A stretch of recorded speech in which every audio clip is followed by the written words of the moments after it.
Hello అందరికీ welcome back to my channel. So ఈరోజు దొండకాయ పచ్చడి ఎలా చేయాలో చూపిస్తున్నాను.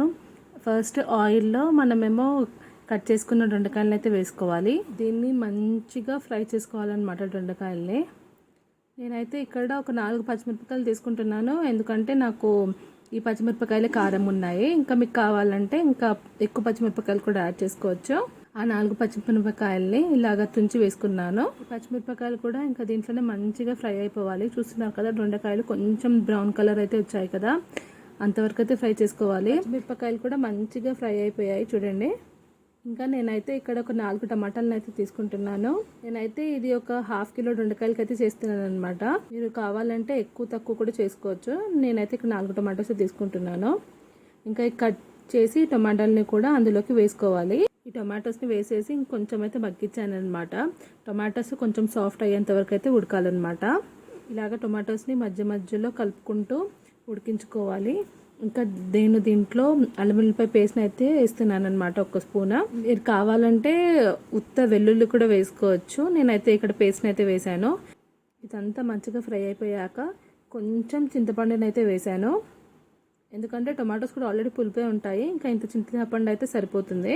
దీన్ని కూడా మంచిగా వేసుకొని ఫ్రై చేసుకోవాలి. కొంచెం ఫ్రై చేసుకుంటే సరిపోతుంది.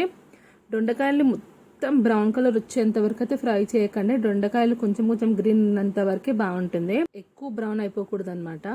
ఇంకా దీంట్లోకి కొంచెం పసుపునైతే వేసాను. దీన్ని కూడా మంచిగా కలుపుకోవాలి. ఒక 2 మినిట్స్ అయిపోయాక ఇంకా దీన్ని అయితే దింపుకోవాలన్నమాట. దీన్ని చల్లారి పెట్టుకోవాలి మొత్తం. ఇది మొత్తం చల్లారాకనే దీన్ని మనము మిక్సీ పట్టాలన్నమాట. ఇది చల్లారిపోయింది. ఇంకా దీన్ని నేనైతే మిక్సీ పడుతున్నాను. ఇంకా దీంట్లోకి తగినంత ఉప్పునైతే వేసుకుంటున్నాను. దీన్ని ఒకసారి కలిపి ఇంకా దీన్ని మిక్సీ పట్టుకోవాలి. మిక్సీని ఒకసారి మొత్తం అంతా పేస్ట్ అయిపోయేలా కాకుండా ఇలాగ మధ్యలో ఆపుతూ ఇలాగ మిక్సీ పట్టుకోండి. అప్పుడే మనకి రోటి పచ్చడి లాగైతే వస్తుంది. చూస్తున్నారు కదా ఎంత బాగుందో పచ్చడి. అసలు మనము మంచిగా అన్నం పైకి, చపాతీల పైకి, ఏ దానిపైన అయినా తినచ్చు. దోశలకి కూడా చాలా బాగుంటుంది చట్నీ. ఒకసారి ట్రై చేయండి, బాగుంటుంది. ఇంకా పచ్చడిని ఒక గిన్నెలో తీసేసి అదే కడాయిలోకి ఆయిల్ వేసి కొంచెం ఆవాలు, జీలకర్ర, శనగపప్పునైతే వేసాను.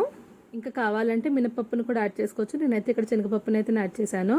దీన్ని మంచిగా ఫ్రై చేసుకోవాలి. ఇందులోకి ఇంకా తుంచిన ఎండుమిరపకాయలను అయితే వేసుకోవాలి.